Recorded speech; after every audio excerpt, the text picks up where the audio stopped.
And it's not just an issue of a trade route, like, okay, well, I have a product and it's going to move from China where it's manufactured to let's say, France. It's an issue of how not only does the product get there, but there are telecommunications components, there are other trade elements, and how is it denominated? In other words, how is it purchased, and through what economic monetary vehicle is being used? And so the concern is that a lot of these products eventually would be purchased in a different currency than the dollar, which is the reserve standard for the world, and that China and the yuan would take over that capacity. So there's a lot of concern, and there's a lot of concern in the Middle East in terms of how oil is purchased. Is it purchased? Will it continue to be purchased in dollars, or will it be purchased in other denominations or other currencies? And so that's a major concern. So all of that is tied into IMEC, and that is the U.S. rival or alternative, if you will, to China's Belt and Road Initiative. It is more than a little interesting or of passing interest what is taking place on the Arabian Peninsula in terms of the wealth, in terms of the geography, the ports, the development that is taking place there.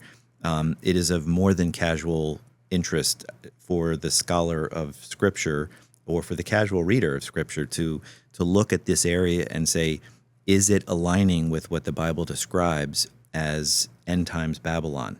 And I think that it is not only a potential candidate for that designation, but it is moving more and more in alignment with what Scripture describes as that end times Babylon.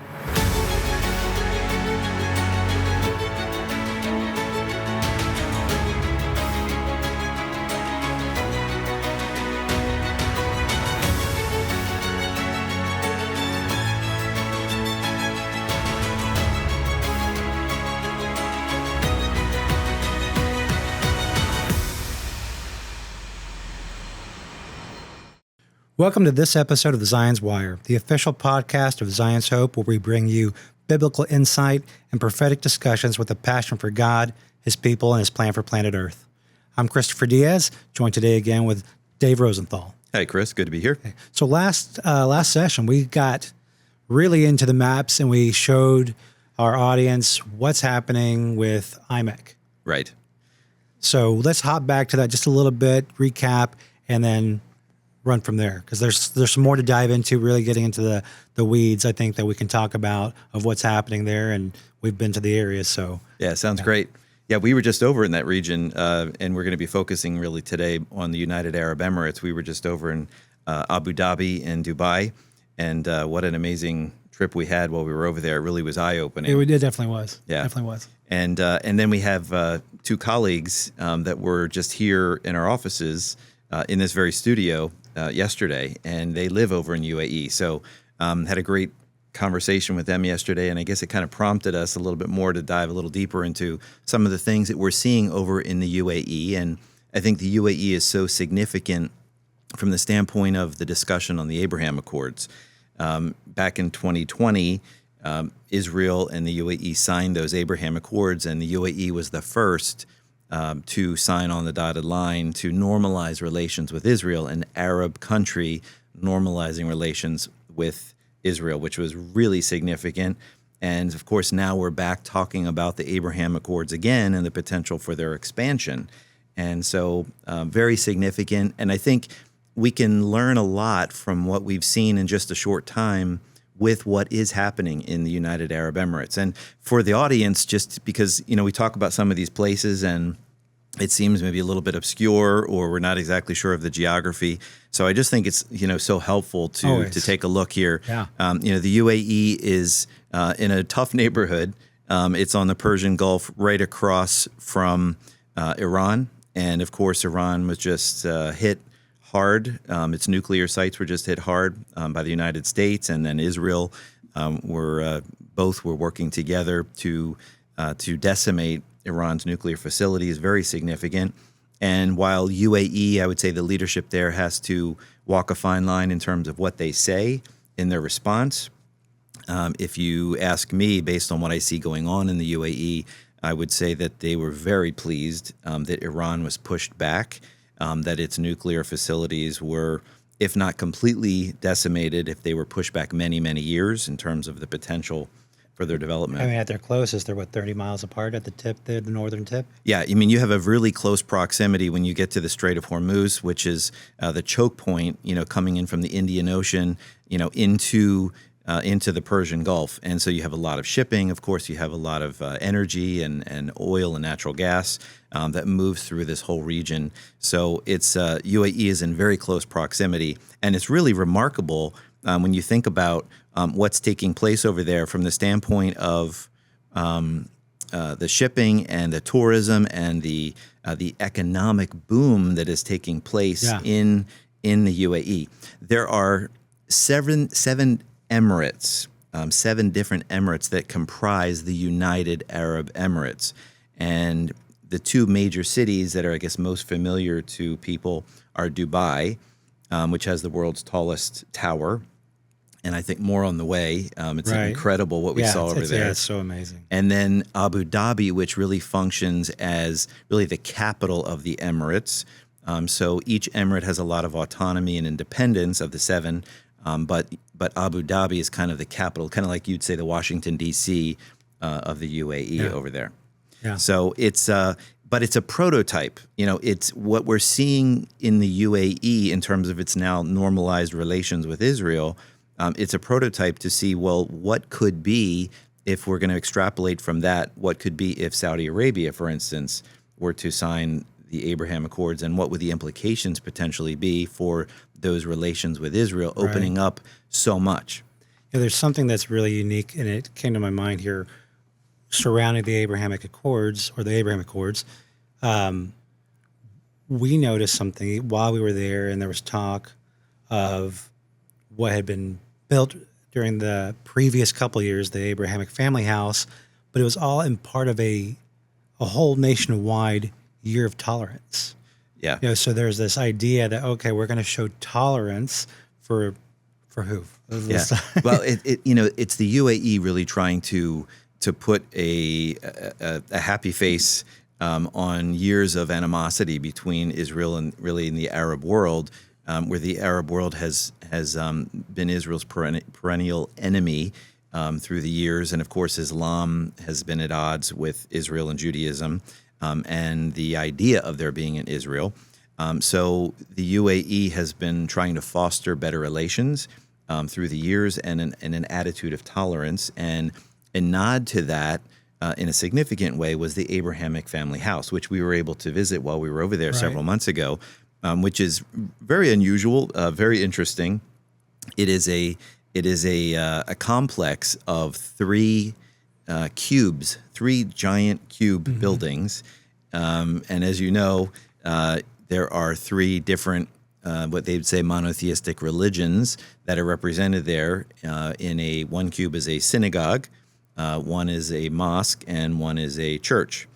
And it feels very sanitized, I guess you would say, as we walk through. Very sterile. Very sterile. Yeah. So there's not a lot of depth from the standpoint of what's in each one of those facilities or those cube buildings. But it is the UAE's attempt to say we need to have tolerance among each other. And it is a nod to kind of getting the population, I would say, of the UAE to say, okay, we may have differences, but we can get along. And I would say the UAE, the leadership would say, for economic benefit, we can get along. And so that's what we've been seeing. It has held over these past years, even through the Gaza conflict, where there was a lot of pressure for the UAE to kind of move away from its agreement or to talk tougher against Israel. And they did at certain moments, through this campaign with Gaza and the conflict.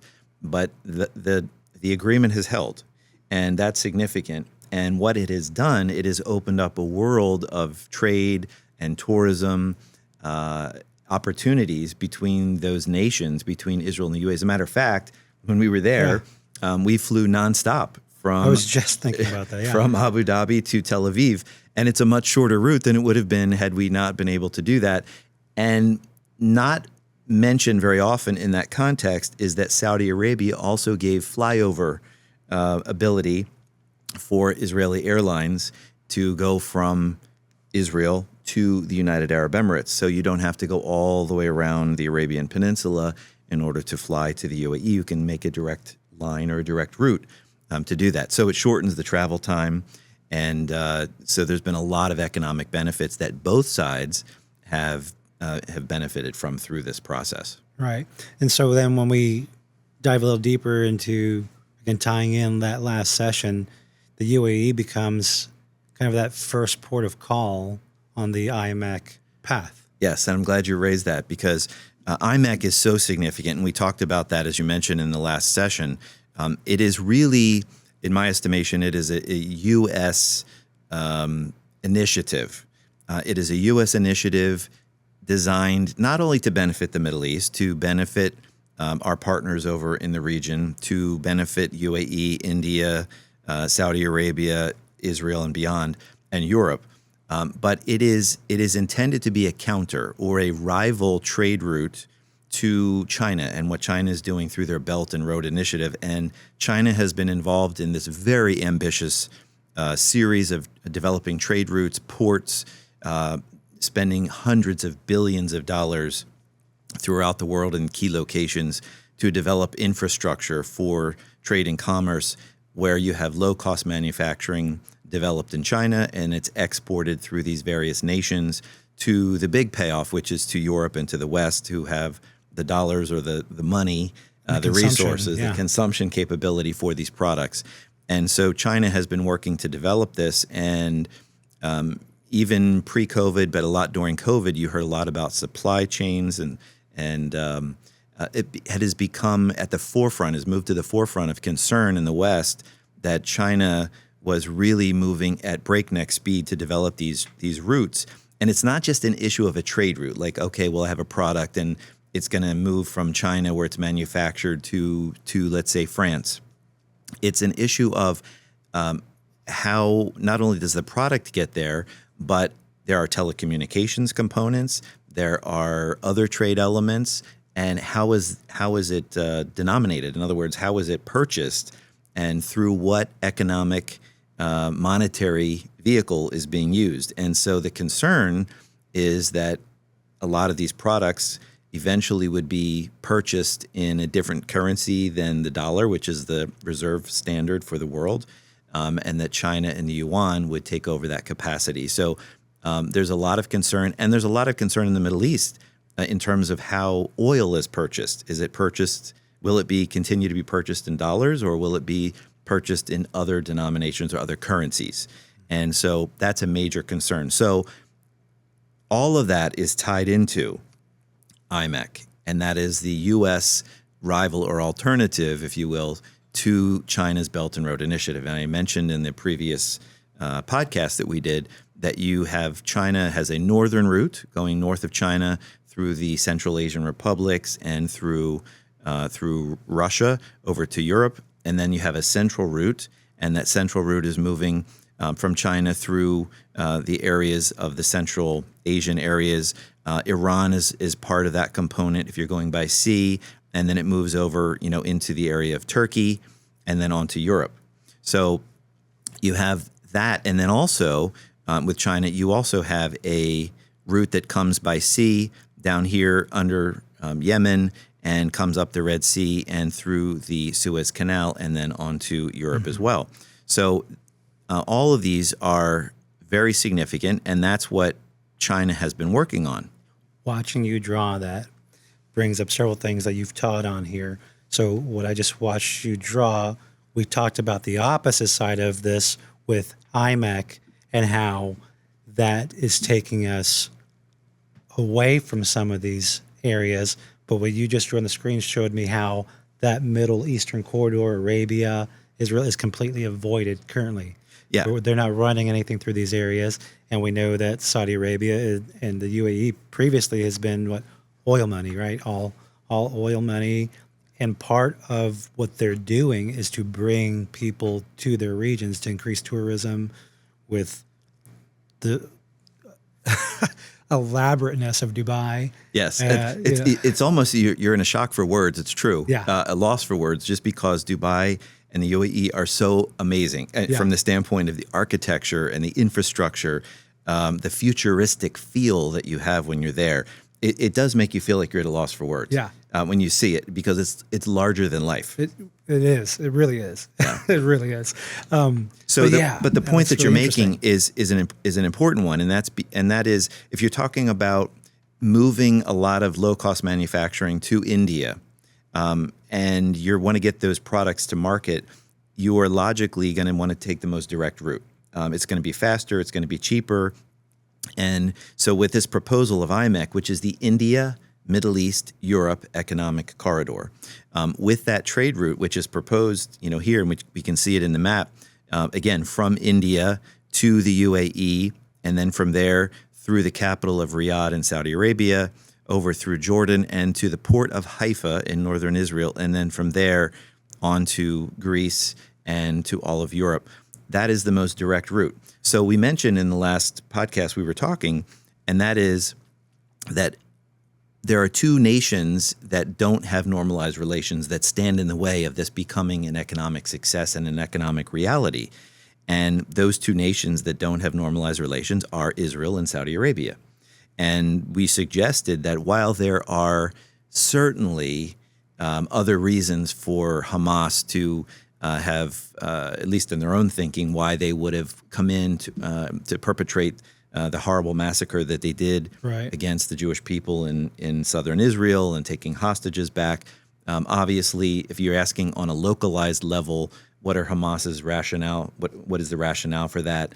They named their incursion into Israel and the massacre the Al-Aqsa flood, with a focus on the Al-Aqsa Mosque on the Temple Mount in Jerusalem. And for them, it's very religious and ideological. They don't want to see Israel at all existing, and that's why you hear chants from the river to the sea. Palestine will be free. What they mean is free of Jews. Right. So that's their rationale for it. But if you're asking me, was there something bigger afoot?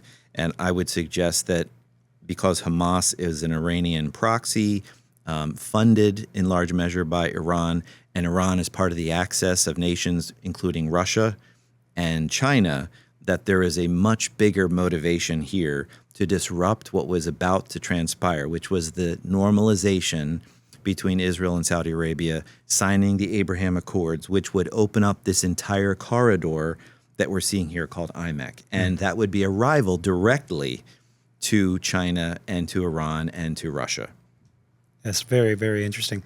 And again, what we see then happening there in the UAE specifically, it really does set the stage. It's bringing so much attention to that area.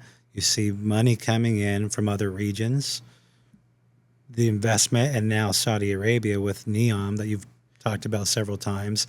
It's really putting it on the map. Yeah, and I think the UAE has really been a prototype for the whole region. And I think if I'm the Crown Prince of Saudi Arabia and I'm growing up, he's a young guy, and he's growing up and he's seeing next door in his also Arab neighbor in the United Arab Emirates, and I'm sure he's been to Dubai and he's been to Abu Dhabi, and he's seeing the theme parks that are being constructed. He's seeing the infrastructure being built. He's seeing the massive towers. He's seeing the way of life.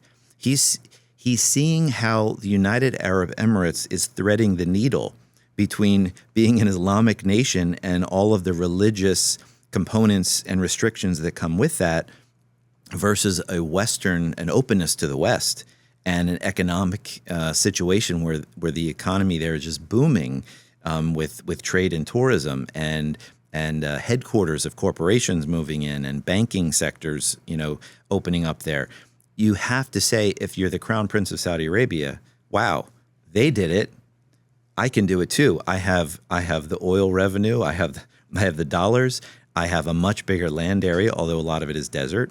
But I also have major access to waterways, not only to the same waterway that the UAE does, the Persian Gulf, but I also have access to the Indian Ocean. I have access to the Red Sea. I have access to the Suez Canal. And I have a lot more coastline. Mm-hmm. So if you're the Crown Prince of Saudi Arabia, you're seeing UAE as a prototype what could be, and how you can really bring your nation into the modern era in a very quick way. And we know he was just there a few months ago visiting some of these areas, seeing what they have done there, visiting the Burj Khalifa.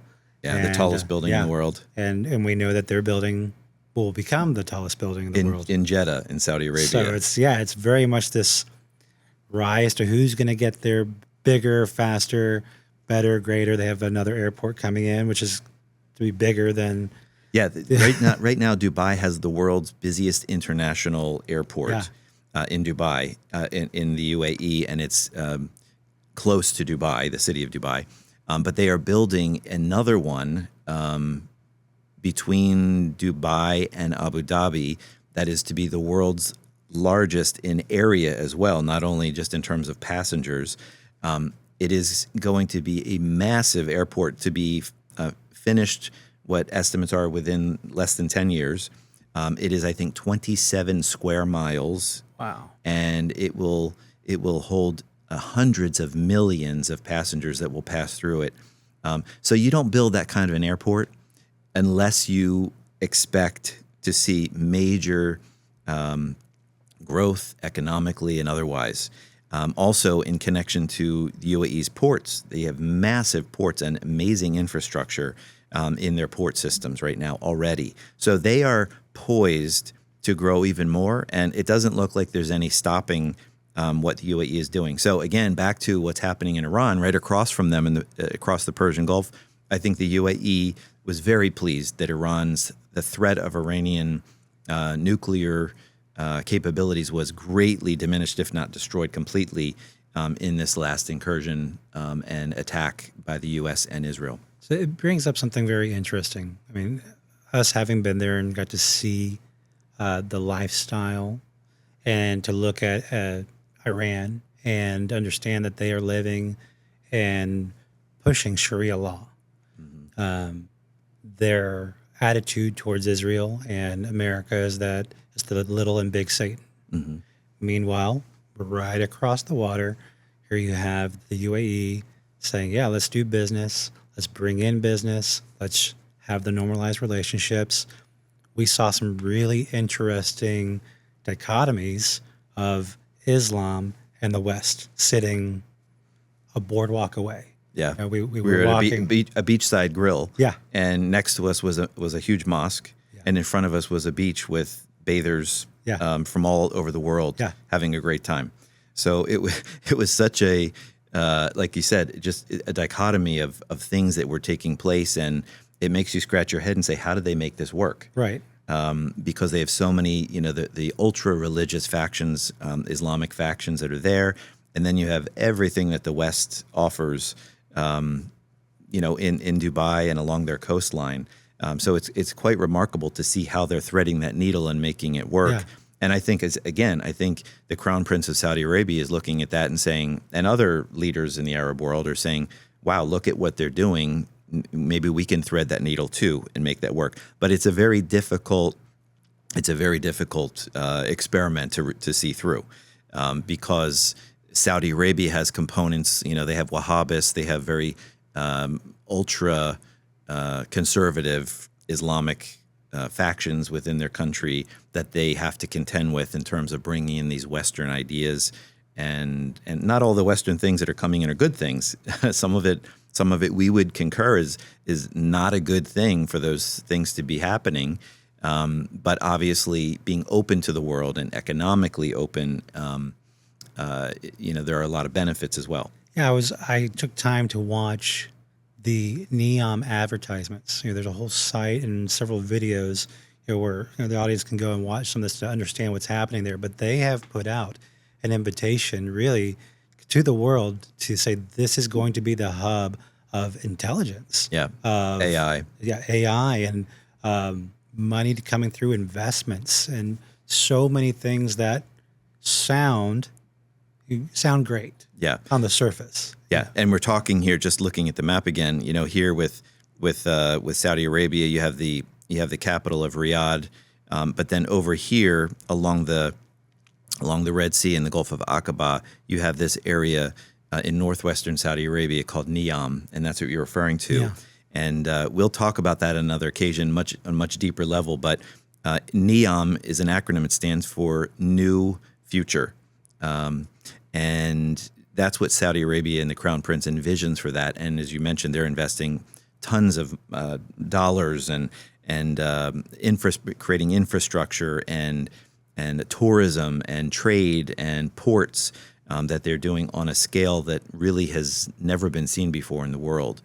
And so I think that Saudi Arabia is embarking on that same path. And the question is, how quickly will they get there? And are they going to be signing those Abraham Accords in the near future to normalize relations with Israel, to open up this world of opportunities that they're investing in already? And I think we're not far away from that happening. And I think, again, they're looking to the UAE as the prototype for it, and for all of them to be working together for the benefit of the economy, their economies, and of this new trade route, IMEC. So very significant what's happening. And I think biblically, it becomes so important. It really does. I mean, we can zero in and almost specify. Actually, we had a listener write in and ask a question. They've heard a lot of chatter about Revelation, end times, and I have heard it said by some people in the church, or just those who are against Israel separately, that Jerusalem would be the future Babylon. And biblically, we understand that's not true, but it does point, when we look at these things, we were just talking about this, and I know we're not dogmatic on this point of view, but I think you said it well earlier. So, yeah, we're not dogmatic on this point, but it is more than a little interesting or of passing interest what is taking place on the Arabian Peninsula in terms of the wealth, in terms of the geography, the ports, the development that is taking place there.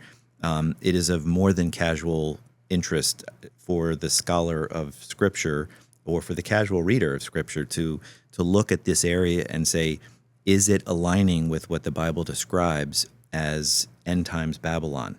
And I think that it is not only a potential candidate for that designation, but it is moving more and more in alignment with what Scripture describes as that end times Babylon. Right, certainly the leading candidate as of right now. In my thinking, I think in our thinking here, that it is the leading candidate for that designation. And so we're watching it carefully. And I think people are asking, why are you talking so much about the United Arab Emirates, or Saudi Arabia? Why not Israel? We're talking about Israel a lot, and Israel is the center. Jerusalem is the real center of everything taking place. But we're keeping a very close eye on what's developing in the Arabian Peninsula, because the changes taking place there are coming at rapid fire pace, and I think it's moving us ever closer to the end of the age. Right. I think at the core of it for Zion's Hope, part of our mission is to help our listeners prepare. Yeah. We're helping prepare to what to watch for, pointing in certain directions, endurance, because we know that things will come that we have to walk through, but to understand what's happening and be able to relate it to what the Scripture says. Jesus tells us, watch for these signs. And I think you do a wonderful job of interpreting these geopolitics happening and being able to relate them to the Bible. Yeah, and it's important, thank you, and it's important to understand that first and foremost, we're looking at Scripture. First and foremost, we're studying Scripture to see what does Scripture say, and based on our reading and understanding of Scripture, now we're looking to the geopolitical things to say, okay, do we see this alignment taking place right before our eyes in our lifetime? And I would say I think we are seeing those things coming to pass in our lifetime, and ultimately that's what we're watching for, is the return of Jesus Christ to rule and to reign. But blessed hope. The blessed hope, absolutely. But we also believe that there is a counterfeit Messiah that is coming first, and that his rising to power, and then ultimately Jesus Christ returning to take what rightfully belongs to him, the throne of Israel and the rulership of the world, that all of these events don't happen, or that return of Jesus Christ and the rising of the Antichrist prior to that doesn't happen in isolation. It's in the context of geopolitical events that are transpiring in the world. And the Bible gives us great insight into the movement of nations and what will be taking place. It doesn't it doesn't. We can't dot every I and cross every T. But I think the more we're reading Scripture, both Old and New Testament, and trying to bring these things together in our understanding, and asking the Lord to give us the wisdom to see it. When we look at these geopolitical events, I think it's clear that we're moving very, very close to the end of the age. I'm not somebody who says, oh, it's going to happen in the next 5 months or 5 years or 50 years.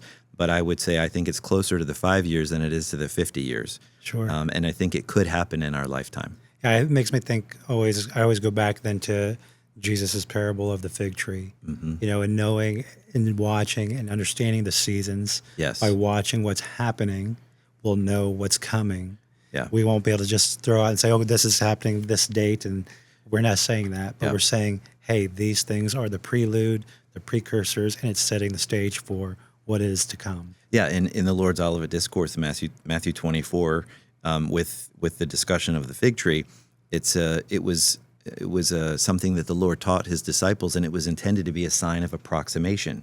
When you see the fig tree putting forth leaves, you know that summer is getting close. Therefore, when you see the things that the Lord just enunciated earlier in the chapter about the war and famine and pestilence and disease and some of these geopolitical related things, that my return is getting close. And so the fig tree was intended to be a sign of approximation, to know the season, not necessarily the hour of the day, right, but the season that these things would, and when the Lord's return would occur. And so I think it's so important for us to be continuing to look at these events, what's transpiring, and how we're moving so close to moving into that season. But I wouldn't say that we're there yet, but we're getting closer. Yeah. So to our audience, I hope you find this informational.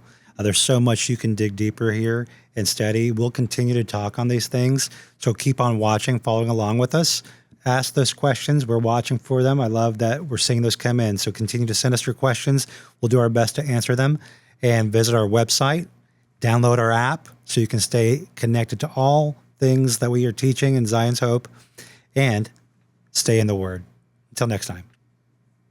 Thanks for joining us today on this episode of Zion's Wire, a podcast fueled by a passion for God, His people, and His plan for planet Earth. If you were encouraged by today's episode, share it with a friend and subscribe, or follow us on your favorite podcast platform so you never miss an episode. Help us reach more people with the message of hope by leaving a 5-star review and download the Zion's Hope app for additional teachings and content. Keep the conversation going with questions or comments. Until next time, keep watching, keep praying, and keep your heart fixed on God's Word.